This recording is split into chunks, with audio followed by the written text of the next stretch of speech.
مفتی طارق مسعود کے بیانات کے لیے مفتی صاحب کے آفیشیل چینل مفتی طارق مسعود سپیچز کو سبسکرائب کریں۔ لاؤ بھائی جلدی سے، بسم اللہ الرحمن الرحیم، گرمی بہت ہو رہی ہے۔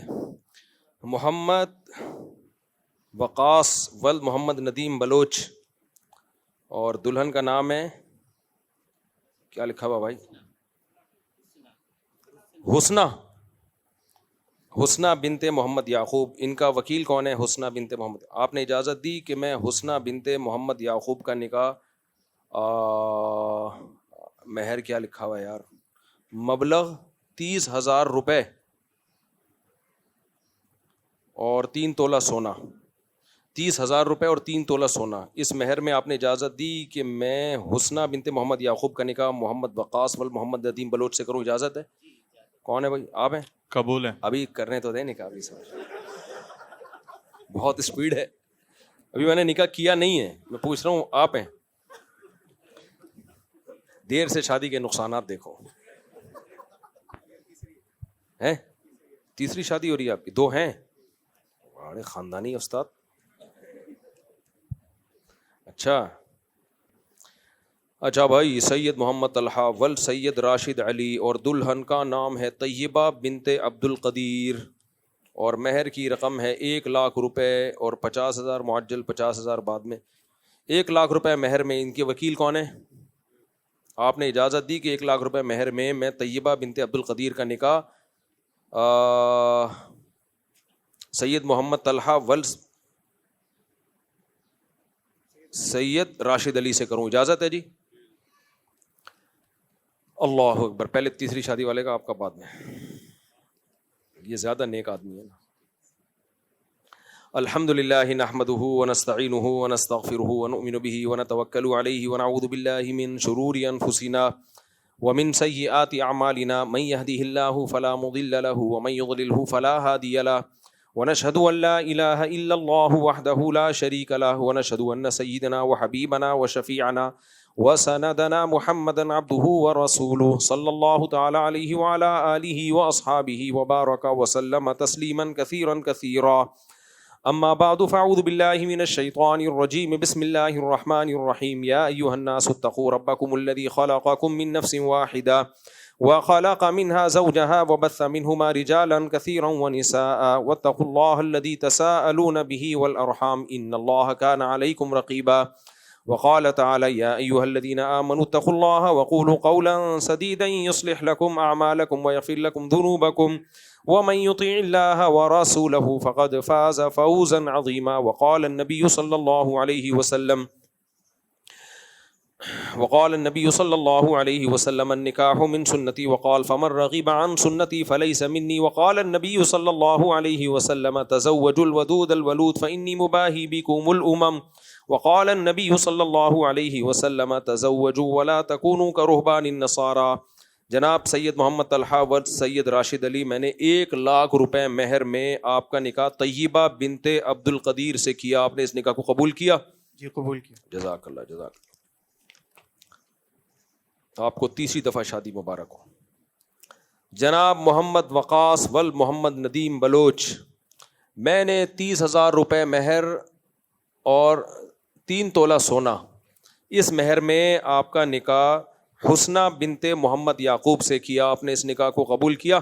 جی قبول ہے۔ ماشاءاللہ، اللہ تعالیٰ مبارک کرے جی، دونوں نکاحوں میں اللہ برکت دے۔ الحمدللہ رب العالمین والعاقبۃ للمتقین والصلاۃ والسلام علی رسولہ الکریم وعلی آلہ وصحبہ اجمعین۔ اللہ ان دونوں نکاحوں کو اپنے دربار میں قبول فرما، ان نکاحوں میں اللہ دونوں جوڑوں کو اللہ تا دم حیات اس نکاح کی برکتیں نصیب فرما، تا دم حیات محبت کے ساتھ، الفت کے ساتھ اے اللہ زندگی گزارنے کی توفیق نصیب فرما۔ اس نکاح کو اے اللہ ان دونوں جوڑوں کے خاندانوں میں جوڑ کا ذریعہ بنا، خاندانوں میں الفت اور محبت کا ذریعہ بنا، برکتوں کا ذریعہ بنا، ہر طرح کے شر سے اور آفات سے اللہ ان کو محفوظ فرما، جس کی جو جائز مراد ہو اللہ اس کی مراد کو پورا فرما۔ ربنا آتنا فی الدنیا حسنۃ وفی الآخرۃ حسنۃ وقنا عذاب النار، صلی اللہ تعالی علی خیر خلقہ محمد وعلی آلہ وصحبہ اجمعین۔ اللہ دونوں کو بہت مبارک کرے بھائی۔ اجتماعی قربانی کرنے والے اکثر گائے کہ او بھائی بہت اہم مسئلہ، اس کا کلپ بنا کے ابھی نہیں چلائے تو قربانی کے جانور کی جگہ تم کو کھڑا کر دوں گا میں۔ دیکھو آج کل ایک بہت بڑی کوتاہی ہو رہی ہے، اجتماعی قربانیوں میں لوگ نوٹ کما رہے ہیں.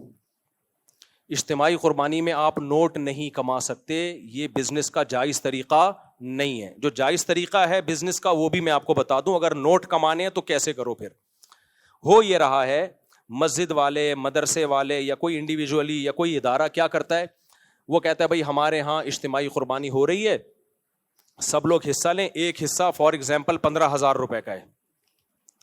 اب سب سے 15,000 روپے لے لیے, لاکھوں کروڑوں روپے جمع ہو گئے, جانور لے کر آئے, گوشت ڈیوائڈ کیا, اب بچ گئے جی 10 لاکھ روپے. وہ 10 لاکھ پی گئے. یا وہ مدرسے کا پروفٹ سمجھ لیا کہ یہ مدرسے کا کیا ہے, پروفٹ ہے, تو یہ جائز نہیں ہے. وہ 10 لاکھ روپے آپ کو سب میں کو ڈیوائڈ کرنے پڑیں گے, واپس کرنے پڑیں گے. وہ مدرسے کا پروفٹ, کیونکہ اگر آپ مدرسے کا وکیل بن کے اجتماعی قربانی کر رہے ہیں تو مدرسہ پروفٹ اگر رکھ رہا ہے تو اس کا مطلب مدرسہ بزنس کر رہا ہے. تو قانونی ادارہ بھی ایک شخص واحد شخص کی طرح ہوتا ہے, جس کو شخص قانونی کہتے ہیں. سمجھ رہے ہیں کہ نہیں سمجھ رہے؟ ادارہ بھی کیا ہوتا ہے, ایک فرد کی طرح بزنس کرے گا. اس کے بھی بزنس کے جائز ہونے کے احکام وہی ہیں جو ایک فرد واحد کے ہیں. کوئی ادارہ سودی لین دین نہیں کر سکتا. مثال کے طور پر آپ نے کسی مدرسے کو 1 کروڑ روپے, مدرسے سے 1 کروڑ روپے قرضہ لیا اور کہا کہ میں ہر سال 1 لاکھ روپے مدرسے کو اس پہ پروفٹ دوں گا, تو دوں گا مدرسے کو, لیکن یہ پروفٹ مدرسے کے لیے جائز نہیں ہے کیونکہ مدرسے سے سودی قرضہ لیا جا رہا ہے. تو ایسے ہی مدرسے کے ساتھ جب بزنس ہوگا تو بزنس کے احکام وہی ہیں جو جمشید کے ساتھ بزنس کے احکام ہیں. وہ کیا ہے وہ میں ابھی آ کے آپ کو بتاتا ہوں. سمجھ رہے کہ نہیں سمجھ رہے؟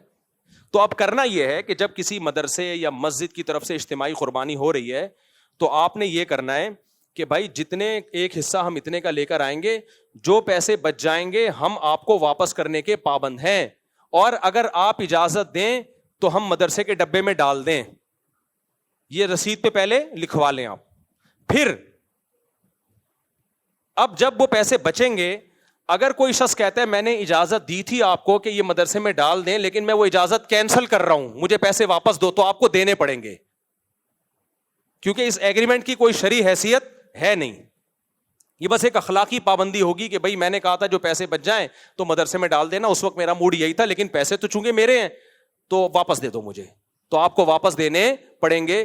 عام طور پہ دیکھا یہ جا رہا ہے کہ مسجد والے, مدرسے والے جو اس طرح کی قربانی کرتے ہیں وہ واپسی کا آپشن نہیں رکھتے, اور اگر رکھتے بھی, اگر وہ کہہ بھی دیتے ہیں کہ جو پیسہ بچے گا ہم مدرسے میں فنڈ کے طور پہ دے دیں گے, تو پھر یہ نہیں بتاتے کہ یہ لازمی شرط نہیں ہے.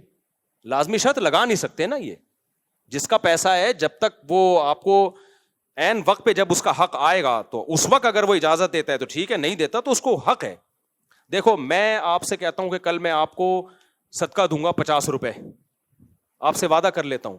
کل آپ آئے کہ آپ نے کہا تھا 50 روپے دو, میں کہہ رہا ہوں یار میرا موڈ نہیں ہے, تو آپ زبردستی لے سکتے ہو؟ بھائی ایک وعدہ کیا تھا, ابھی میرا موڈ نہیں ہے. ہم یہ تو کہیں گے یار اب اخلاق کا تقاضا یہ کہ دے دو, لیکن کوئی شرعی پابندی اس پہ ہے نہیں. آپ کے پیسے بھائی میری ضرورت پڑ گئی ہے مجھے, اب اس وقت میں نے کہا تھا میرے پاس تھے, اب میرے پاس ہے نہیں. ہاں آنے جانے کا جو آپ کی ٹینشن ہوئی کرایہ میں دے دیتا ہوں, میرے وعدے کی بیس پہ آپ آئے تو نقصان نہیں ہونے دوں گا میں آپ کو.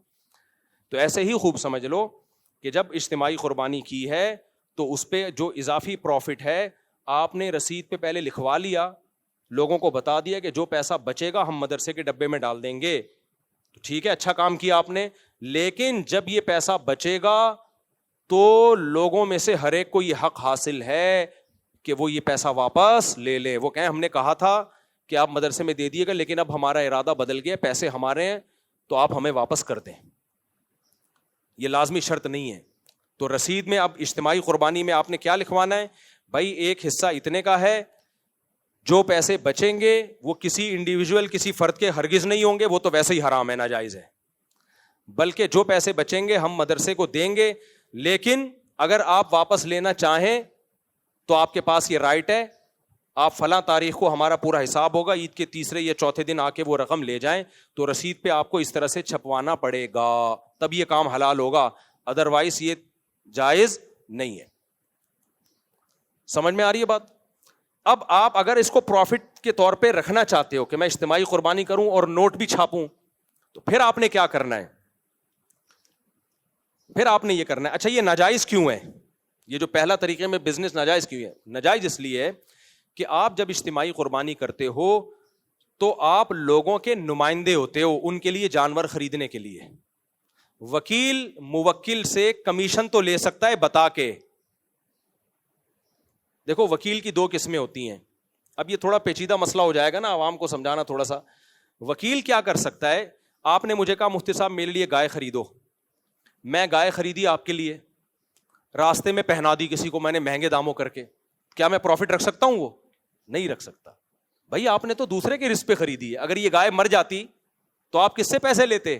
اس سے لیتے. یار تمہاری گائے تھی, اس کو چھین کے بھاگ گیا, میں تو تمہارے لیے لینے گیا تھا. تو اس پہ کوئی پروفٹ نہیں رکھ سکتے آپ. جو ایکسپینسز آئے ہیں وہ لے سکتے ہو, جو جتنا خرچہ آیا ہے.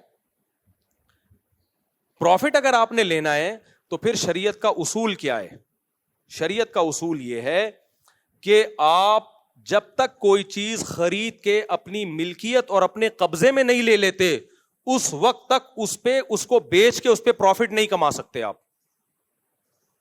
سمجھ رہے ہو کہ نہیں سمجھ رہے؟ میں نے بھی اجتماعی قربانی کا بزنس کیا ہے, لیکن بزنس بتا کے, اور اس طریقے سے جیسے میں ابھی آپ کو بتا رہا ہوں اس طرح سے آپ کریں, کوئی ہمیں اعتراض نہیں. آپ کیا کہیں گے؟ بھائی یہ مدرسہ بزنس کر رہا ہے, یہ مسجد کا بزنس ہے, یہ غفار بھائی کا ذاتی بزنس ہے. وہ بزنس مسجد کا بھی ہو سکتا ہے, مسجد کے لیے یعنی مدرسے کے لیے بھی ہو سکتا ہے, اور کوئی انڈیویجول کوئی فرد بھی بزنس کر سکتا ہے. اس کا طریقہ یہ ہوگا کہ آپ نے یہ نہیں کہنا کہ ہمارے یہاں اجتماعی قربانی ہو رہی ہے, اتنے کا حصہ پڑ رہا ہے. آپ نے جانور خریدنا ہے, فیس بک پہ اس کی تصویر ڈالنی ہے, یوٹیوب پہ تصویر ڈالنی ہے, بھائی یہ جانور ہے, ایک حصہ ہم 15,000 کا فار ایگزامپل بیچ رہے ہیں. اس جانور کا مالک کون ہے؟ آپ ہو. اس دوران یہ جانور مر گیا, نقصان کس کا ہے؟ آپ کا. یہ میرا جانور ہے, میں چاہوں جانور بیچ دوں جتنے کا, چاہوں تو حصہ بیچ دوں جتنے کا. تو یہ میرا جانور ہے, میں نے کتنے کا خریدا یہ آپ کا ہیڈک نہیں ہے. جو لوگ خریدنا چاہتے ہیں 15,000 کا ایک حصہ ہے, خرید لیں. سمجھ رہے ہو کہ نہیں سمجھ رہے؟ تو وہ 15,000 کا جب خریدیں گے, دو دوسرے نے بھی 15, تو یہ 7 حصے آپ نے دوسروں کو بیچ دیے. گویا آپ کی پوری گائے بک گئی. اس پہ جو پروفٹ ہوا وہ کس کا ہے؟ بولو, آپ کا. اب اگر گائے ہلاک ہوتی ہے بکنے کے بعد تو نقصان ان کا ہے, اس سے پہلے ہلاک ہوتی ہے تو نقصان کس کا ہے؟ آپ کا. اس کنڈیشن میں لانا پڑے گا اس بزنس کو. یعنی آپ نے خریدنا ہے, خریدنے کے بعد اپنے قبضے میں لینا ہے. اب تک وہ گائے کس کی ہے؟ آپ کی ہے. اس کا سارا نقصان کا رسک کون لے رہا ہے؟ آپ لے رہے ہو. اب آپ پہنانا شروع کر دو. پہناتے ہی ہیں, بیچتا کون ہے؟ سمجھ میں آ رہی ہے بات کہ نہیں آ رہی؟ اور آسان طریقہ بتاتا ہوں. آپ کہو گے بھائی ہم 100 گائے اٹھا کے لے آئے, کوئی خرید ہی نہیں رہا, تو ہم کیا کریں گے؟ بکنگ پہلے شروع کر دو. بے شک بکنگ کا طریقہ کیا ہے؟ آپ بولو بھائی میرا ارادہ ہے قربانی کا, اور میں جو حصہ لینا چاہے تو میرے پاس حصہ بک کرا دے, اور میں نے ریٹ رکھے فار ایگزامپل 15,000 روپے. تو جو لوگ اس میں دلچسپی لیتے ہیں پیسے دے دیں ایڈوانس میں, لیکن یہ صرف بکنگ ہوگی, یہ ڈن نہیں ہے ابھی سودا. جب میں جانور لاؤں گا, آپ کو جانور دکھاؤں گا, اس کے بعد آپ اگر خریدنے میں دلچسپی رکھتے ہو تو سودا ڈن کر دینا, نہیں رکھتے ہو تو 15,000 واپس لے لینا. سمجھ میں آ رہی ہے بات کہ نہیں آ رہی؟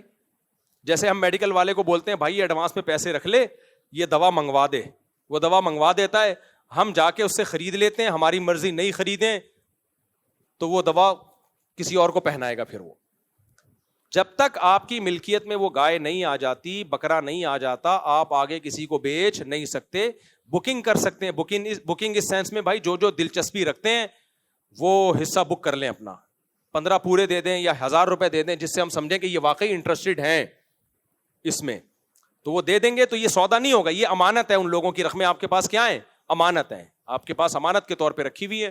آپ نے اپنے پیسوں سے جا کے یا انہی پیسوں سے جا کے, آپ نے وہ پیسے تو کوئی بھی لگیں تو اس میں کوئی فرق نہیں ہے, لیکن ان کو آپ نے واپس کرنے پڑیں گے. وہ آپ نے جا کے جانور خریدا, پھر ہر جانور آپ کو دکھا کے, کیونکہ دیکھے بغیر اگلا خرید بھی نہیں سکتا شریعت میں.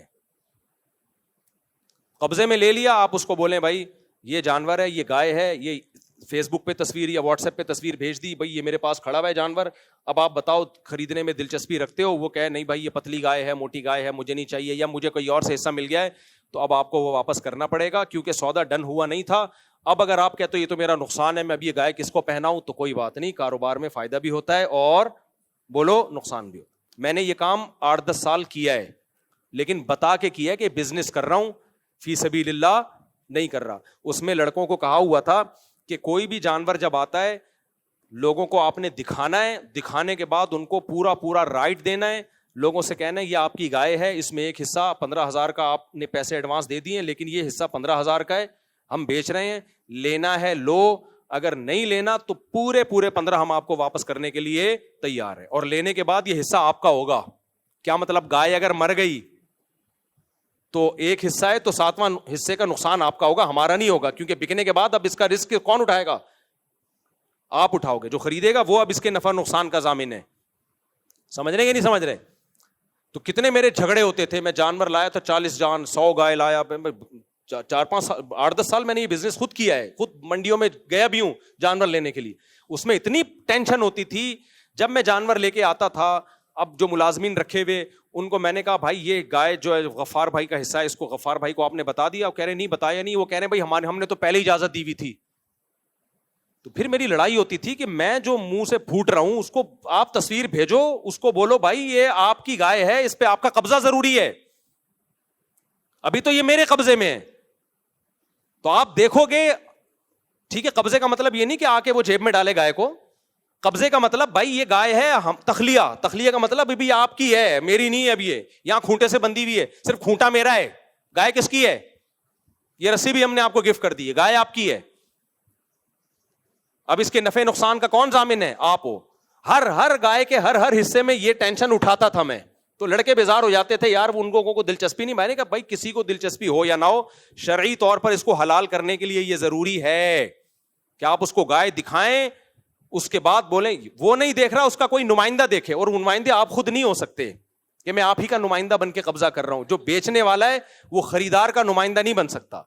بھائی آپ کسی اور کو نمائندہ بنا لو, وہ آپ کی طرف سے گائے دیکھ لے اور ڈن کر دے. آپ امریکہ میں ہو, آپ نہیں آ سکتے. تو یہ بزنس اگر کرنا ہے تو پھر بزنس کا موڈ پورا جو ایک بزنس کا ایک اسٹرکچر ہے وہ اختیار کرنا پڑے گا. تو آج ہو یہ رہا ہے کہ کام بزنس کا ہو رہا ہے, لیبل اجتماعی قربانی کا لگ رہا ہے. تو میں نے تو 8-10 سال کیا, اس کے بعد مجھے اندازہ ہو گیا کہ یہ بہت بڑی ٹینشن ہے, لوگوں کو سمجھانا بہت مشکل ہے, ملازمین کو سمجھانا بہت مشکل ہے. اب بعض ہمارے لڑکے ایسی باریک گائے اٹھا کے لے آئے, تو میں نے کہا جس کا بتاؤ اب لوگوں کو یہ آپ کی گائے ہے, یہ 7 آدمی جن کے اس میں حصہ ہے ان کو دکھاؤ. وہ کہہ رہے ہیں وہ دکھائیں گے تو وہ لیں گے نہیں. میں نے کہا یہ تو حرام ہے ہمارے لیے, ان کو دکھاؤ بھائی آپ یہ پتلی گائے ہے موٹی گائے ہے جو بھی ہے, 15,000 کا ایک حصہ دے رہے ہیں, آپ کو ہڈیوں کا سوپ ملے گا, قبول ہے یا نہیں قبول ہے؟ تو اب جو امریکہ کینیڈا میں بیٹھا ہے اس کو تو دلچسپی نہیں ہوتی نا, کہہ رہے ہیں بھائی ہمارے کیا. ہم کہتے ہیں آپ کو دلچسپی نہیں ہے, لیکن شرعی طور پر حلال کرنے کے لیے کاروبار کو یہ ضروری ہے کہ آپ دیکھیں یا آپ کا کوئی نمائندہ دیکھ کے ڈن کرے, دیکھے بغیر ڈن کرنے کا کوئی اعتبار نہیں ہے. تو پھر وہ اس کو سوپ ہم نے دکھایا, ہڈیوں کا سوپ, کسی نے لے لیا, کسی نے بولا ہمیں نہیں چاہیے. وہ ٹینشن کس کی ہوئی؟ پھر وہ سوپ ہم نے اپنے بچوں کو پلایا. پھر سمجھ رہے کہ نہیں سمجھ رہے؟ تو اس میں لاس ہوا. تو یہ جب پراپر وے میں کام ہوگا تو حلال ہے, پراپر وے میں نہیں ہوگا تو یہ حلال نہیں ہے. تو اجتماعی قربانی میں خلاصہ یہ نکلا کہ آپ پروفٹ نہیں کما سکتے, اور اگر بزنس کرنا ہے تو لیبل کیا لگنا چاہیے؟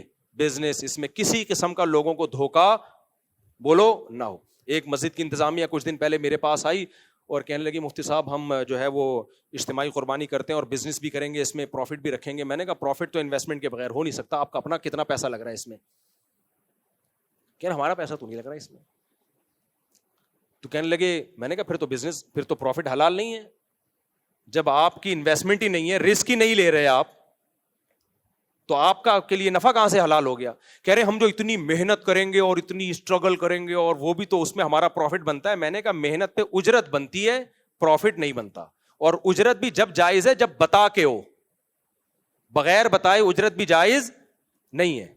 مثال کے طور پر کوئی انٹی یہاں سے گزر رہی ہیں سامان لے کے, آپ نے انٹی کی مدد کی, سامان اٹھا کے ان کے گھر تک پہنچایا. پہلے زمانے میں لوگ کرتے تھے, کوئی ایجڈ خواتین ہیں تو نوجوان لوگوں کو خدمت کا جذبہ تھا, بھائی انٹی ہم پہنچا دیتے ہیں آپ کے گھر سامان.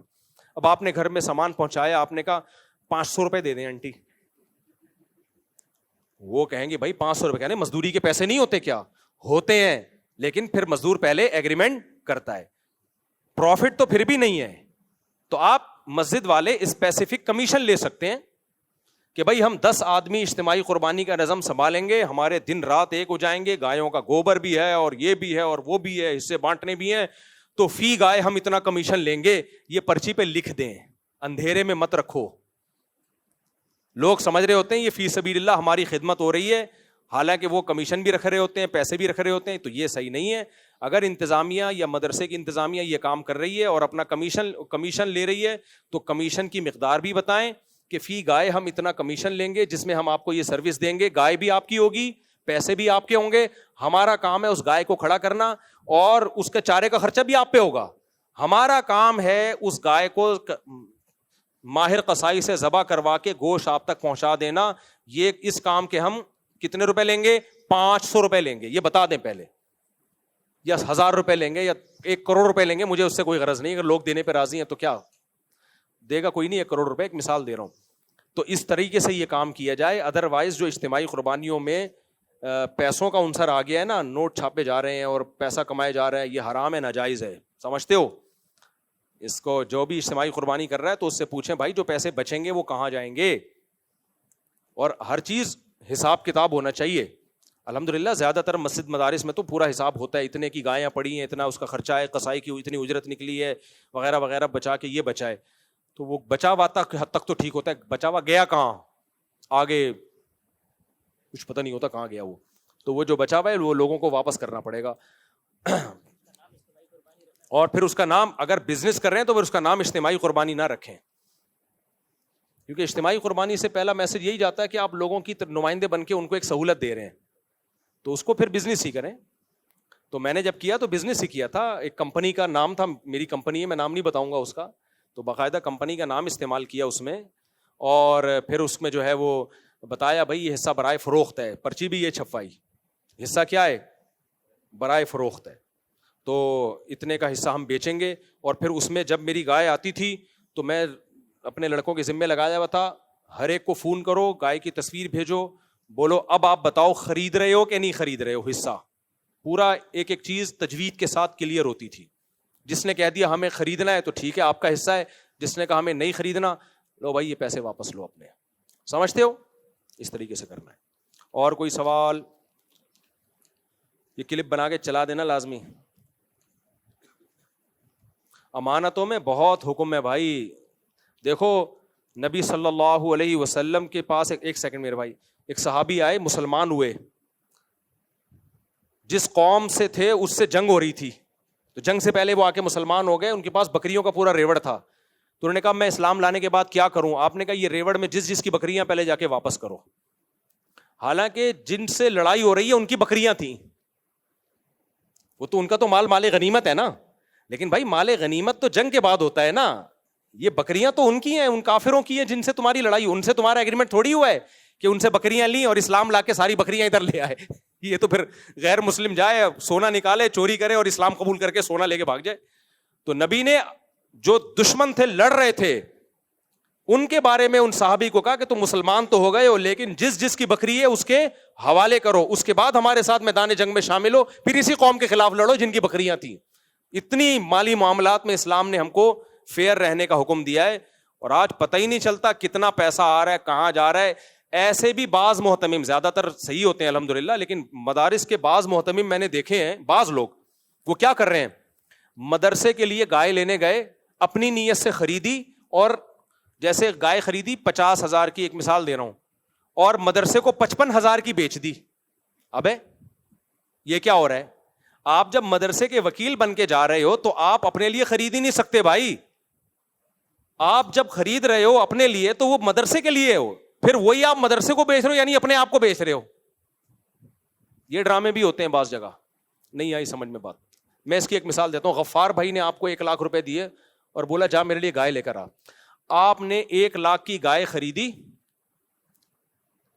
غفار بھائی کے لیے, اور پھر دل میں یہ نیت کی کہ غفار بھائی تو یہاں ہے نہیں, میں غفار بھائی کا نمائندہ بھی ہوں اور میں خود ستار ہوں, تو میں ستار بن کے غفار کو یہ 1 لاکھ کی گائے 1,10,000 میں بیچتا ہوں. یہ جائز ہے کیا؟ نہیں جائز. سمجھ میں آ رہی ہے بات؟ دوبارہ سے جمشید نے بھیجا آپ کو, جا بھائی تو جا, میں تیرے سارے خرچے اٹھاتا ہوں, سب منڈی آنے جانے کا خرچہ میرے ذمے, بھلے تو خرچ کر لیکن ذمے کس کے ہے؟ میرے. وہاں چائے بھی پینا, کھانا بھی کھانا, یہ سارے ایکسپینسز میرے ذمہ ہیں. بھلے اپنے پیسوں سے کھا, لیکن ذمہ کس کا ہے؟ میرا ہے. اور تو میرے لیے گائے خرید. آپ گئے, آپ کا نام ہے وسیم, آپ نے وہاں جا کے 1 لاکھ کی گائے خریدی, خرچہ سارا کس کا ہو رہا ہے؟ ذمہ داری کون اٹھا رہا ہے؟ جمشید. پھر آپ نے کہا کہ یار یہ خریدی تو ہے, سارا خرچہ تو جمشید کے ذمہ, اگر یہ گائے مر جاتی تو نقصان بھی جمشید کا ہوتا, اور میں گیا بھی جمشید کی طرف سے, ساری دنیا کو بتایا میں جمشید کے لیے گائے خرید رہا ہوں, لیکن میں ہوں تو جمشید نہیں نا, میں ہوں وسیم. تو یہ گائے جو میں نے 1 لاکھ کی خریدی ہے, تو میں نے وسیم جو میں سچی مچی کا ہوں وہ بن کے میں نے جمشید کو 1,10,000 میں بیچی. اور پھر آپ نے جا کے جمشید سے کہا کہ یہ گائے 1,10,000 کی ہے. جمشید کہہ رہا ہے کیسے 1,10,000 کی ہے؟ بولو چھوڑو, میں نے جس سے خریدی ہے وہ اس نے 1,10,000 کی بیچی ہے, اور میں نے خریدی کس سے ہے؟ اپنے آپ سے خریدی ہے. تو بعض مدرسوں میں یہ بھی میں نے دیکھا ہے, بعض میں, سب زیادہ تر مدرسے ٹھیک ہی ہوتے ہیں الحمدللہ, کہ وہ محتمم کمبخت کیا کر رہا ہے, پہلے 50 گائے خریدتا ہے اپنے لیے, پھر وہ گائے پروفٹ رکھ کے بیچتا ہے کس کو؟ مدرسے کو. حالانکہ وہ جو اپنے لیے خرید رہا ہوتا ہے تو اس کا رسک سارا مدرسے کے ذمہ ہوتا ہے, اس کا آنے جانے کا خرچہ اور وہ سب کچھ ایکسپینسز کس کے ذمہ ہوتے ہیں؟ مدرسے کے ذمہ ہوتے ہیں. تو یہ جائز نہیں ہے کہ آپ ایک ہی طرف سے وکیل بھی بن رہے ہو اور موکل بھی بن رہے ہو, یہ نہیں ہوتا. اس زمانے میں کوئی مالی معاملات میں ٹھیک ہو جائے نا, بس وہ جنت میں جائے گا, مذاق نہیں. بہت گڑبڑے ہیں پیسوں میں. ٹرسٹ لوگ کیا کرتے ہیں, آپ نے ایک ٹرسٹ بنا لیا بہترین قسم کا, غریبوں کو راشن بانٹوں گا, اور اپنی راشن کی دکان بھی کھول لی فوراً. اب آپ تھر میں 1 کروڑ کا راشن بانٹ رہے ہو, وہ سارا 1 کروڑ کا راشن کہاں سے جا رہا ہے؟ بولو, آپ کی دکان سے جا رہا ہے. ایک صاحب نے ایسا کیا, میں نے کہا میرے بھائی یہ 1 کروڑ کا راشن آپ ہی کی دکان سے جا رہا ہے, یہ تو آپ کا بزنس چمک رہا ہے. تو کہتے ہیں اس میں غریب کا نقصان کیا ہے, میں سستا دے رہا ہوں. بات معقول ہے بھائی, اگر آپ سستا دے رہے ہیں تو آپ سے لیں, بے شک پھر آپ کا فائدہ ہو جائے تو کوئی غلط بات نہیں ہے. میں نے کہا آپ کہاں سے لے رہے ہو؟ جتنا سستا آپ ٹرسٹ کو بیچ رہے ہو اس سے زیادہ سستا آپ کہیں سے اٹھا رہے ہو, تو آپ اپنے ٹرسٹ کا مال ڈائریکٹ وہاں سے کیوں نہیں اٹھا لیتے؟ نہیں آئی میرا خیال ہے بھائی, آپ اپنے ٹرسٹ کا مال ڈائریکٹ وہاں سے اٹھاؤ جہاں سے آپ اپنے جنرل اسٹور کا مال اٹھا رہے ہو, اپنے گودام کا مال اٹھا رہے ہو. پھر آپ کے لیے حلال ہے. یہ پوری دنیا میں اتنا سستا کہیں اویلیبل ہی نہیں ہے, آپ کی دکان میں سب سے سستا, پھر آپ اٹھا لو بھائی, کوئی بات نہیں. غریب کو بھی فائدہ ہے سستے میں, ٹرسٹ کو بھی فائدہ ہے, آپ کو بھی فائدہ ہے. لیکن ہو ایسا نہیں رہا ہوتا, ہول سیلر کوئی اور ہے. تو آپ اتنا مال جب کروڑوں کا اٹھا رہے ہو تو اس ہول سیلر سے اٹھاؤ نا جو سب سے کم ریٹ لگائے. تو سب سے کم تو وہ لگا رہے جس سے آپ لے رہے ہو. کہتے ہیں اس تک ہماری رسائی نہیں ہے, تو تم نے مال وہاں سے کیسے اٹھا لیا اگر تمہاری رسائی نہیں ہے اس تک؟ یہ 2 نمبریاں ٹرسٹوں میں ہو رہی ہیں. نہیں آئی میرا خیال ہے بات. بالکل ایسے جیسے اسکول کا یونیفارم خریدو تو کہاں سے ملے گا؟ اسکول سے ہی ملے گا. یہ ایسا یونیفارم ہے, آج تک کوئی ٹیلر مارکیٹ میں ایسا پیدا ہوا ہی نہیں ہے کہ وہ یونیفارم کسی کا باپ بھی بنا سکے. یہ سب غلط طریقے ہیں پیسہ کمانے کے, یہ دھندے چل رہے ہیں. اللہ بچائے یار, انسان کا بچہ بننا, خدا کی قسم ہمارے حضرت فرماتے تھے سب کچھ ملے گا مارکیٹ میں, انسان نہیں ملے گا. انسان کا ملنا بہت مشکل ہے. اور یہ حضرت نے پتہ ہے کب کہا تھا؟ جب حضرت چاہتے تھے اپنا نائب کسی کو بناؤں. میرے شیخ مفتی رشید احمد صاحب پہ بہت ان پہ اشکالات ہو سکتے ہیں, ان کی رائے سے اختلاف ہو سکتے, ان کے تقوی پر آج تک کسی نے انگلی نہیں اٹھائی. بہت پرہیزگار تھے, بہت پرہیزگار تھے. جنہوں نے ان کے ساتھ وقت گزارا ان کو پتا ہے کیسے اللہ والے تھے. وہ کہتے تھے میں کس کو اپنا نائب بناؤں کہ میرے بعد میری گدی وہ سنبھالے. 8-10 سال انہوں نے کوشش کی. فرمایا ایسا میں نے آزمایا نا, لیکن انسان نظر نہیں آتا, جو ان کا ایک معیار تھا. پھر بنایا حضرت مفتی عبد الرحیم صاحب کو. مفتی عبد الرحیم جو میرے شیخ ہیں. تبھی میں کہتا ہوں مفتی عبد الرحیم صاحب پہ جب اعتراضات کیا کرو نا, تو جو دور ہے وہ تو اعتراض کرے گا ان کے اوپر. کوئی بوٹ پالیشیا کہے گا, کوئی سرکاری ملا کہے گا, کوئی کیا کہے گا, کوئی کیا کہے گا. میں نے بھائی 30 سال گزارے ہیں ان کے ساتھ, میں آپ کے ان باتوں سے متاثر نہیں ہوں گا. پاکستان میں جو بھی مخلص ہوگا, جذبات سے ہٹ کر بات کرے گا, گراؤنڈ ریئلٹی کو سامنے رکھ کے بات کرے گا, لوگ اس کو ایجنٹ ہی کہیں گے. اور جو جذباتی باتیں کرے گا, الٹی باتیں کرے گا, لوگ اس کو مانیں گے یہ ہے کیا مخلص، یہ مخلص ہے. اور پھر ظلم یہ کہ لوگوں نے مفتی تقی صاحب اور مفتی عبدالرحیم صاحب کو دو الگ الگ پارٹیاں بنا کے پیش کیا ہے، یہ بھی ظلم ہے. حضرت مفتی تقی صاحب سے آج بھی حضرت مفتی عبدالرحیم صاحب کی ملاقاتیں ہوتی ہیں. کسی کی رائے کا اختلاف کسی چیز میں اگر ہو جائے تو یہ تھوڑی کہ دو الگ ٹریک ہیں. لوگ تصویریں بنا رہے ہوتے ہیں، بتاؤ تم ان کا ساتھ دو گے ان کا ساتھ. بھائی دونوں ہمارے بزرگ ہیں، دونوں ہمارے بڑے ہیں. کسی چیز میں اگر رائے کا اختلاف ہو جائے کہ ہم یہ سمجھتے ہیں کہ ایک الگ وفاق ہونا چاہیے، وہ سمجھتے ہیں نہیں ہونا چاہیے، تو یہ اختلافات تو ہمیشہ سے رہے امت میں. پاکستان بننے میں نہیں علماء دیوبند کا اختلاف تھا. حسین احمد مدنی کہتے تھے نہیں بننا چاہیے، مولانا شرف علی تھانوی کہتے تھے بنانا فرض ہے. تو کیا دو الگ الگ راہیں تھیں؟ بھائی رائے کا اختلاف تھا، لیکن دونوں کیا ہیں؟ ہمارے بڑے ہیں. تو رائے کا اختلاف ایک الگ چیز ہوتی ہے کسی کی پالیسیوں پہ، لیکن یہ کہہ دینا کہ یہ فلاں کے ایجنٹ ہیں، یہ سرکاری پٹھو ہیں، یہ فوج کے وہ ہیں، یہ بہت غلط بات ہے. یہ آپ متاثر ہو گئے ان نعروں سے، ہم نہیں ہوتے متاثر. مفتی رشید احمد صاحب کہتے ہیں میں نے اتنا کسی کو آزمایا نہیں ہے جتنا مفتی عبدالرحیم کو میں نے آزمایا ہے. چیک کیا ہے کہ ان میں دنیا کی محبت، شہرت کی محبت تو نہیں ہے. اس آزمانے کے بعد صرف خلافت نہیں دی، نیابت دی ہے کہ میرے بعد میری گدی کون سنبھالے گا. اور مفتی عبدالرحیم صاحب نہ مفتی رشید احمد صاحب کے بیٹے ہیں، نہ پوتے ہیں، نہ داماد ہیں، کچھ بھی نہیں ہے. میرٹ کی بیس پر، سمجھ رہے ہو، قوم بھی الگ الگ ہے. مفتی عبدالرحیم صاحب اردو اسپیکنگ ہے، یعنی انڈیا کے اردو میں شمار ہوتا ہے، اور مفتی رشید احمد صاحب پنجابی تھے. قوم بھی الگ، زبان بھی الگ. خالص میرٹ کی بیس پر مفتی عبدالرحیم صاحب کا سلیکشن کیا انہوں نے. تو کہاں سے کہاں بات چلے گی، ہم کیا کہہ رہے تھے؟ تو انسان کا تلاش کرنا بہت مشکل، معاملات میں کلیئر ہو اور ہر چیز میں کلیئر ہو. تو ایسے لوگ مارکیٹ میں کیا چل رہے ہیں؟ شارٹ چل رہے ہیں. تو اللہ ہمیں ان 60 لوگوں میں شامل کر لے. کیا ہول سیل سے جو چیز چل رہی ہو، تو ٹرسٹ میں یہ گڑبڑیں ہو رہی ہیں آج کل. تھر میں خوراک بانٹی جا رہی ہے اور اپنے جنرل اسٹور سے بانٹی جا رہی ہے. کروڑ پتی بن گئے تھوڑے دنوں میں. جیسے وہ تھا نا پرانے وزیر اعظم، پرانے سے پرانے، اسٹیل مل جو وہ ہوا نا کہ یہاں روڈ بنیں گے اور پلوں میں اتنی لوہا لگے گا، اتنی اسٹیل لگے گی، تو ملک کے لیے بڑا اچھا کام ہو رہا ہے. لیکن وہ اسٹیل جا کس کی فیکٹریوں سے رہا ہے؟ آپ کی فیکٹریوں سے جا رہا ہے. وہ اوپن مارکیٹ سے نہیں ہے، وہ آپ کی دکان سے ہی جائے گا. یہ ایسے ہی ہے جیسے میں غریبوں کو روزہ افطار کرواؤں اور بولوں شربت کس کی دکان سے جائے گا؟ میری دکان سے. تو افطار کرانے میں تو فری میں نہیں پڑا، وہ اس افطار کی وجہ سے جو ہم نے کما لیا وہ اور اس کی جو پبلسٹی ہو گئی وہ الگ ہے. مارکیٹ میں کیا چل رہا ہے؟ یہ چل رہا ہے. تو آپ بزنس کرو، 100 دفعہ کرو، لیکن اس پہ اجتماعی قربانی کا لیبل نہ لگاؤ. بزنس جیسے میں نے جب بزنس کیا تھا نا قربانی کا، تو میں نے بتا کے بزنس ہے بھائی، یہ بزنس ہے، اس میں اتنے کا حصہ آپ کو کتنے کا بھی پڑا، ہم اتنے کا بیچیں گے، جو پروفٹ ہوگا ہمارا ہے. اچھا بھائی جلدی بات مکمل کر لوں. اگر کسی سے سونے کی چیز صدقے کا ارادہ کر لیا اور وہ چیز کسی صدقہ کرے تو صدقے کا ارادہ کرنے سے صدقہ واجب نہیں ہوتا میرے بھائی. جب تک جیسے وہ پہلے بھی ارادہ کر لیا نا کہ جو بچیں گے مدرسے میں ڈال دینا، تو اس ارادے یا وعدے سے واجب نہیں ہوتا، بعد میں دوبارہ سے پوچھنا پڑے گا. شادی کا ارادہ کرنے سے شادی تھوڑی ہو جاتی ہے.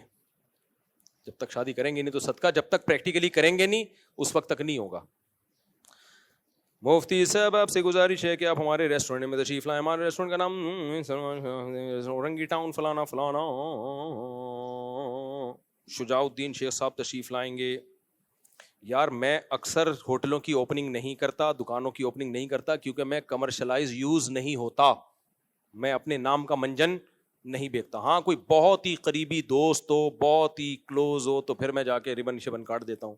جیسے وہ انڈیا کے دوست ہیں ہمارے، بہت قریبی دوست ہیں. جدہ میں عمرہ کرنے گیا تو انہوں نے کہا ہماری دکان کے، وہ بہت بعض لوگ ہوتے ہیں لنگوٹی یار ہوتے ہیں، تو چلو یار، لیکن نارملی میں یہ کام کرتا نہیں ہوں. تو اب آپ کون ہیں مجھے نہیں پتا.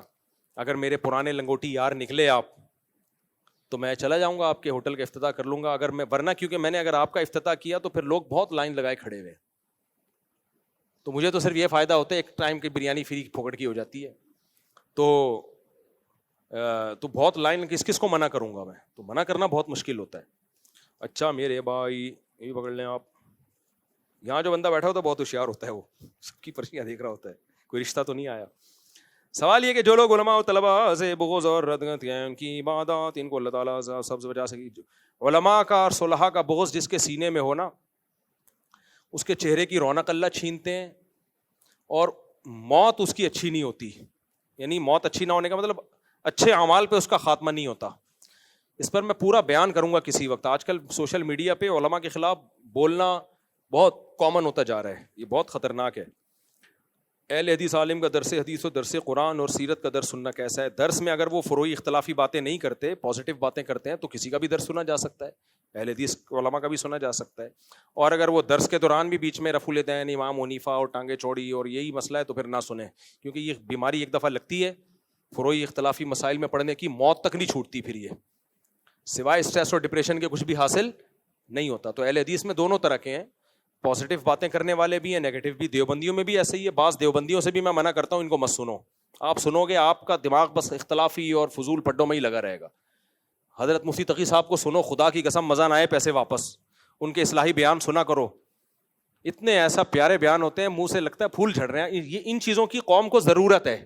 حکیم اختر صاحب کے سنا کرو, مفتی رشید احمد صاحب ہمارے, ان کے بیانات سنو, لیکن وہ تھوڑے سے ڈوز ہائی ہوتی ہے, وہ ایک لیول پہ آ کے انسان کو ہضم ہوتے ہیں. بالکل نیا آدمی جو دین پہ آ رہا ہو اس کے حساب سے وہ پاورفل انجیکشن ہوتا ہے. تو فیروز میمن صاحب کو سنا کرو, ان کے آڈیو بیانات پڑے ہوئے ہیں, ان لوگوں کو سنو آپ. اسی طرح اہل حدیث میں بھی اگر کوئی ایسا عالم ہے جو پازیٹیو بات کر رہا ہے, لوگوں کو گناہ چھوڑنے کی ترغیب دے رہے ہیں, تو ضرور سنو. ان کا مجھے نہیں پتا زیادہ. اچھا ماشاء اللہ, صحیح, ٹھیک, اچھی بات. مفتی نامی جان 10 سال پہلے ختم ہو گئی, 10 سال پہلے ہوئی تھی, اور 10 سال پہلے ہی ختم ہو گئی, تو شروع کب ہوئی تھی؟ 8 مہینے. بس یہ آخری سوال ہے بھائی, تھک گیا ہوں میں. وہاں سے کوئی سوال پوچھ رہا تھا, پوچھیں, کہ میں نے بٹھایا ہو کافی دیر سے. 1 منٹ بیٹا ان کو, جلدی اسپیڈ. وہ کلیئر کر دیا نا میں نے, اجتماعی قربانی.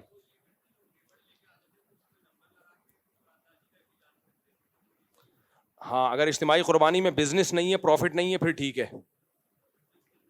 بزنس کے اندر پھر ٹھیک ہے, نمبر لگا کے وہ قراندازی کر لیں, لیکن وہ حرف آخر نہیں ہوگی. پھر لوگوں کو بتائیں یہ بکرا یا یہ گائے ہم آپ کو بیچ رہے ہیں, قبول ہے یا نہیں ہے قبول. تو وہ وہی پروسیس سے گزرنا پڑے گا اگر بزنس ہے تو. بچہ کیا پوچھ رہا ہے, کہتے ہیں کیا بریلوی امام کے پیچھے نماز پڑھ سکتے ہیں بچے؟ تو سے ابھی سے اتنا چھوٹا سا بچہ ہے اور تو دیوبندی بریلوی میں پھنس گیا. ابے نہیں یار, کلیئر کرنا چاہتے ہیں. بات دیوبندی بریلوی اہل حدیث کی نہیں ہے. اگر کسی کا عقیدہ شرکیہ ہے, وہ نبی صلی اللہ علیہ وسلم کو ہر جگہ حاضر ناظر سمجھتا ہے, مختار کل سمجھتا ہے, وہ سمجھتا ہے آپ کے پاس ہر چیز کا علم ہے, یعنی عالم الغیب ہیں آپ صلی اللہ علیہ وسلم بغیر کسی تعویل کے, تو چاہے وہ دیوبندی ہو, چاہے وہ اہل حدیث ہو, چاہے وہ بریلوی ہو, اس کے پیچھے نماز نہیں ہوتی. اور اگر شرکیہ عقیدہ نہیں ہے تو پھر چاہے دیوبندی ہو, بریلوی ہو, اہل حدیث ہو, سب کی نماز ایک دوسرے کے پیچھے ہو جاتی ہے. اب یہ فیصلہ آپ نے خود کرنا ہے کہ یہ شرکیہ ہے یا نہیں ہے. بریلویوں میں ہر طرح کے لوگ ہیں, معتدل بھی ہیں اور غالی بھی ہیں, جیسے دیوبندیوں میں بھی ہیں, اہل حدیث میں بھی ہیں, ہر قوم میں ہر طرح کے لوگ ہیں. تو ہونا یہ چاہیے کہ تینوں طبقے میں جو معتدل لوگ ہیں ان کو اپریشیٹ کرنا چاہیے. بھائی پھر آپ خود فیصلہ کرو, یہ مسجد کا امام متشدد ہے, معتدل ہے. میں نے تو ایک اصول اور ضابطہ بیان کر دیا, ٹھیک ہے نا. بس وہ جو بول رہے ہیں تو پھر آپ کو میں نے اصول بتا دیا, اس اصول پہ آپ بیٹا فیصلہ کرو. ٹھیک ہے جی. وعلیکم السلام, کیا حال ہے بھائی جان؟ کیڑی کمپنی؟ ماشاء اللہ. اس پہ میں خاموش ہوں, بالکل میں اس پہ کمنٹ نہیں کرتا, کیونکہ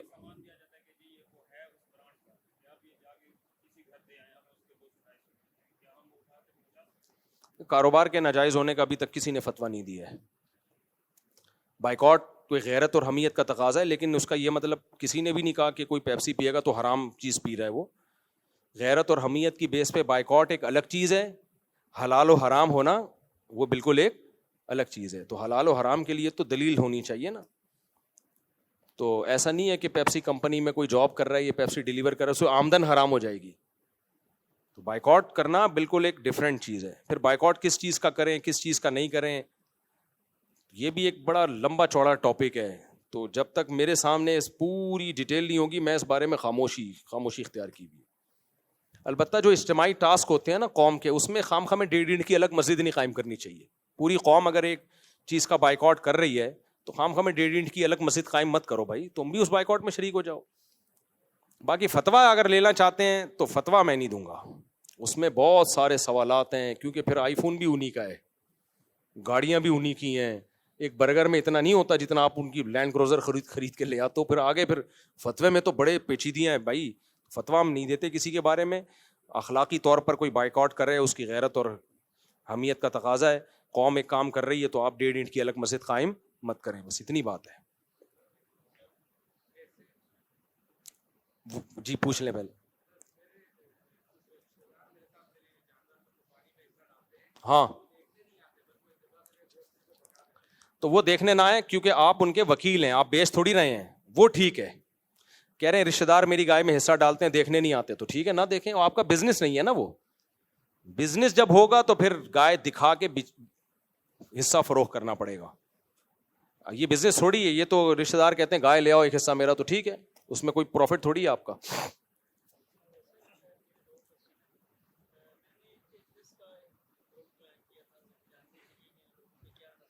جی جی جی جی جی ان کو مائک دینا بھائی.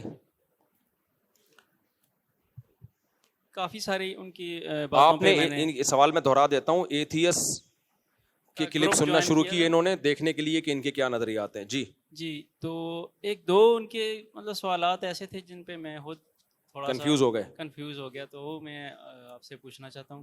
ایک تو وہ پوچھتے ہیں کہ کہتے ہیں کہ آپ کہتے ہیں اللہ پاک کی ذات موجود ہے, تو دنیا میں مطلب اتنا ظلم اتنی زیادتیاں کیوں لوگوں کے ساتھ ہو رہی ہیں؟ اگر اللہ پاک ہو تو وہ روکتا کیوں نہیں ہے؟ کیونکہ آپ کہتے ہیں کہ اللہ پاک جو ہے, میں سوال سمجھ گیا, اگلا 70 ماؤں سے زیادہ پیار کرتا ہے, جی جی, تو وہ ایک انسان کو مطلب ظلم زیادتی سے ہوتے ہوئے کیوں نہیں روکتا؟ جی. اور دوسرا کوسچن یہ ہے کہ وہ کہتے ہیں کہ آپ کا یہ کہنا ہے کہ اللہ پاک جو ہے وہ ایک نور ہے, تو نور مطلب کام کیسے کرتا ہے, کیسے حکم دیتا ہے, کیسے چیز بناتا ہے؟ تو اس کا لاجیکل کوئی کوسچن جواب. بھائی نے 2 سوال کیے ہیں, کہہ رہے ہیں میں نے ایتھیس کو سننا شروع کیا تو 2 سوال. نمبر 1 اللہ اگر موجود ہے, دوسرے سوال کا پہلے جواب دے دیتا ہوں کہ وہ نور ہے, تو نور کام کیسے کرتا ہے؟ اللہ کو ہم جو نور کہتے ہیں تو وہ نور سے یہ نور مراد نہیں ہوتا. ظاہر ہے وہ مادہ نہیں ہے, کائنات سے الگ ایک ذات ہے, ایک طاقت ہے جس نے اس کائنات کو بنایا, تو ہماری عقل سے ماورا ہے وہ, تو وہ اسباب کا محتاج نہیں ہے کچھ کرنے میں. اس نے ہمیں اسباب میں جوڑ دیا, فزکس کے قوانین میں اس کائنات کو جوڑ دیا اس نے, وہ تھوڑی کسی قانون کا پابند ہے. تو اس پر اللہ کو انسانوں پر قیاس کرنا کہ انسان کو بولنے کے لیے زبان چاہیے, چلنے کے لیے پاؤں چاہیے, کام کرنے کے لیے ہاتھ چاہیے, تو اگر ہم یہ کہیں کہ اللہ تعالیٰ کوئی جسم ہے اور اللہ کو بھی یہ سب کرنے کے لیے اعضاء چاہیے, تو پھر اللہ تھوڑی, وہ تو مخلوق ہو گیا نا. تو اللہ کا, خالق کا تو مطلب ہی یہی ہے کہ وہ انسانی عقل سے ماورا ہے. تو آپ ایتھیس سے سوال یہ کیا کریں کہ اللہ تعالیٰ نور ہے اور آپ کہتے ہو وہ نور کام کیسے کرتا ہے, یہ بات آپ کی سمجھ میں نہیں آ رہی. لیکن اس کائنات کو آپ مان رہے ہو کہ یہ مادہ ہے, تو یہ خود بخود کیسے پیدا ہو گئی؟ ہمیں مادے کے بارے میں پتا ہے کہ خود بخود نہیں ہو سکتا, جو نور ہے اس کے تھوڑی ہم جانتے ہیں کہ وہ کیسے ہے. تو یہ سوال ان پہ گھما دیا کریں آپ. یہ کائنات میں موور کے بغیر موومنٹ نہیں ہو سکتی, چینجر کے بغیر چینجنگ نہیں ہو سکتی, تو کریٹر کے بغیر کریشن سے کیسے گزر گئی ہے؟ خود بخود کیسے اس نے اپنے آپ کو بنا لیا؟ ام خلقوا من غیر شیء ام هم الخالقون. اللہ کہتے ہیں خود سے بنے ہو, تم نے خود اپنے آپ کو بنا لیا ہے. تو وہ اینڈنگ پوائنٹ کیا ہے, اسٹارٹنگ پوائنٹ کیا ہے کائنات کا, کہ کہاں سے یہ مادہ آ گیا, انرجی آ گئی اور اتنی خوبصورت توازن میں جڑ گئی وہ انرجی. یہ جو میں نے حضرت مفتی تقی صاحب کا واقعہ سنایا نا کہ پھول کو ہاتھ لگانے سے وہ زہر پھیلتا ہے, اسی میں واقعے میں یہ ہے کہ اسی کے ساتھ ایک ایسا پودا اس کی جڑ میں اگتا ہے کہ اگر کوئی پھول کو ہاتھ لگا لے اور زہر جائے گا تو اس پودے کو ہاتھ لگانے سے وہ زہر ختم ہو جائے گا. یہ مینجمنٹ ہے اس کائنات میں. اور وہ حدیث میں آتا ہے نا, ہر بیماری کی اللہ نے دوا بھی پیدا کی ہے. یہ خاندانی مینجمنٹ مینیجر کے بغیر نہیں ہوتی. دوسرا جو آپ کا سوال تھا وہ کیا تھا سوال؟ ہاں, اتنا ظلم ہو رہا ہے تو پھر اللہ تو ماؤں سے زیادہ پیار کرتا ہے, وہ کیوں ہونے دے رہا ہے؟ اس کا جواب اللہ ہی سے پوچھتے ہیں نا. جس پہ اعتراض ہوتا ہے جواب کون دے گا؟ اللہ دے گا. تو اللہ نے قرآن میں اس کا جواب دیا, جو اتنا ظلم ہو رہا ہے, لا تحسبن اللہ غافلا عما یعمل الظالمون, اللہ کو ہرگز غافل مت سمجھو ظالم لوگ جو کچھ کر رہے ہیں. انما یؤخرہم لیوم تشخص فیہ الابصار, اللہ نے ایک دن تک کے لیے ان کو مہلت دی ہوئی ہے, جس دن آنکھیں پھٹی کی پھٹی رہ جائیں گی, جس دن ظالموں سے ایسا حساب ہونے والا ہے. چونکہ اللہ نے اس دنیا کو دار الامتحان بنایا ہے, ایگزامینیشن ہال میں جو ہو رہا ہے ہونے دیا جاتا ہے, رزلٹ بعد میں اناؤنس ہوتا ہے, اس کے بعد فیصلہ ہوتا ہے کون پاس ہوا کون فیل ہوا. مظلوموں کو اللہ اجر دے گا اور ظالموں کو اللہ سزا دے گا. اور اللہ کہتے ہیں میں نے صرف یہ بتایا نہیں ہے, کر کے دکھایا بھی ہے, بہت سی ظالم قوموں کو تباہ کیا بھی ہے. ابھی تو آپ تصویر کا ایک رخ دیکھ رہے ہیں, انجام تھوڑی ہم نے دیکھا ہے. انجام ہمیشہ کس کا ہوگا؟ والعاقبۃ للمتقین. اللہ کہتے ہیں انجام ان لوگوں کا اچھا ہوگا جو اللہ سے ڈرتے ہیں. تو اس حالت کو دیکھ کے کبھی بھی, یہ تو ایگزامینیشن ہال ہے. اب سوچو اگر دنیا میں فوراً انصاف ہوتا, کہیں کوئی ظلم ہی نہ ہوتا تو شر ہوتا ہی نہیں, تو شر نہ ہوتا تو خیر کا پتہ چلتا. قرآن نے خود اس اشکال کا جواب دیا ہے, فَأَلْهَمَهَا فُجُورَهَا وَتَقْوَاهَا. اللہ کہتے ہیں یہ جو پوری کائنات کا نظام ہے نا, یہ پازیٹیو اور نیگیٹو پہ چل رہا ہے. الیکٹران پہ نیگیٹو چارج ہوتا ہے, پروٹون پہ پازیٹیو. اگر الیکٹران پہ نیگیٹو نہ ہوتا تو ہمیں پتہ چلتا کہ پروٹون پہ پازیٹیو ہوتا ہے. نہیں آ رہی بات؟ اگر پروٹون پہ پازیٹیو نہ ہوتا تو پتہ چلتا کہ الیکٹران پہ کیا ہوتا ہے نیگیٹو. نہیں پتہ چلتا ہمیں. اگر مرد نہ ہوتا تو عورت کا عورت ہونا پتہ چلتا ہے بھائی. اگر عورت نہ ہوتی تو مرد کا مرد ہونا پتہ چلتا. یہ کمپیئر ہے نا, عورت سے پتہ چلتا ہے مرد مرد ہوتا ہے, اس میں مردانگی ہے, اس کی آواز, اس کی بہادری. عورت سے کمپیئر کیا جاتا ہے آدمی کو, آدمی کو سے کمپیئر کیا جاتا ہے کس کو؟ عورت کو. تو پوری کائنات کا نظام ہے جوڑوں پر, پیئرنگ پر. جھوٹ نہ ہوتا تو سچ کا نہیں پتہ چلتا, سچ نہ ہوتا تو جھوٹ کا نہیں پتہ چلتا. کنجوس نہ ہوتے سخاوت کا نہیں پتہ چلتا, سخاوت نہ ہوتی کنجوسوں کا نہیں پتہ چلتا. سارے ایک ہی جیسے ہوتے تو ہم کہتے ہیں کہ کنجوس ہیں دنیا میں یا سخی ہیں, سارے ایک ہی جیسے ہیں تو سخی کا کیا. اب ہم دیکھتے ہیں کچھ لوگ ایسے ہیں جو گھی کا ڈبہ لایا, الماری سے روٹی لگا لگا کے کھا رہے ہیں کہ بھائی اسی سے خوشبو آ جائے گی. اور کچھ ایسے ہیں گھی کا ڈبہ لایا, 4 دن میں ڈبہ ختم, ڈبہ بھی کھلا دیا بچوں کو.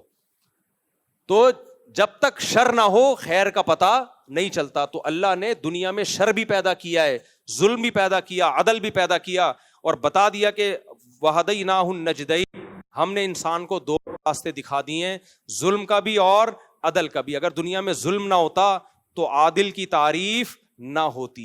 لوگ یہ نہیں کہتے یہ نیک حاکم ہے. ظالم بھی آئیں گے, عادل بھی آئیں گے, مظلوم بھی ہوں گے, ظالم بھی ہوں گے, سخی بھی ہوں گے, اور کنجوس بھی ہوں گے, جھوٹے بھی ہوں گے, سچے بھی ہوں گے, بے وفا بھی ہوں گے, وفادار بھی ہوں گے. تو یہ اشکال صرف ظلم پہ نہیں ہوتا, یہ بے وفا لوگوں پہ بھی ہوتا ہے. اللہ نے بے وفا کیوں پیدا کر دیے, اللہ نے کنجوس کیوں پیدا کر دیے, اللہ نے بدصورت کیوں. میں جب افریقہ گیا ہوں نا, میں نے ایسے لوگ دیکھے اندھیرے میں نظر ہی نہیں آتے اور ڈیٹیں لگ رہی ہیں. گرل فرینڈ بھی اندھیرے میں نظر نہیں آ رہی اور بوائے فرینڈ بھی اندھیرے میں نظر نہیں آ رہا اور ڈیٹ لگ رہی ہے. ابے کیا کس طرح ڈیٹ لگا رہے ہو, نظر تو کچھ آ نہیں رہا ہے. تو ہماری گاڑی کی ہیڈ لائٹ جب ان پہ پڑی ہے تو پتا چلا ڈیٹنگ پوائنٹ ہے یہ. ان کو جا کے ہمیں اندازہ ہوا ہم گورے ہیں بھائی, ورنہ ہم گوروں کو دیکھ دیکھ کے احساس کمتری میں کا شکار ہوتے تھے کہ گورے تو وہ ہیں. اللہ اگر ان افریقہ والوں کو پیدا نہ کرتا تو ہمیں اندازہ نہ ہوتا کہ اللہ نے ہمیں فیئر کلر دیا ہے. اگر وہ, اور ان کو ہمیں دیکھ کے اندازہ ہوتا ہے کہ ہم گورے نہیں ہیں. ٹھیک ہے, ہم گورے نہیں ہیں. ان کو اللہ نے کوئی اور کوالٹی دے دی, رنگ صاف نہیں دیا, کوئی اور کوالٹی دے دی. تو پوری دنیا کا نظام اسی کمپٹیشن پہ چل رہا ہے. تو یہ خدا کی حکمت ہے.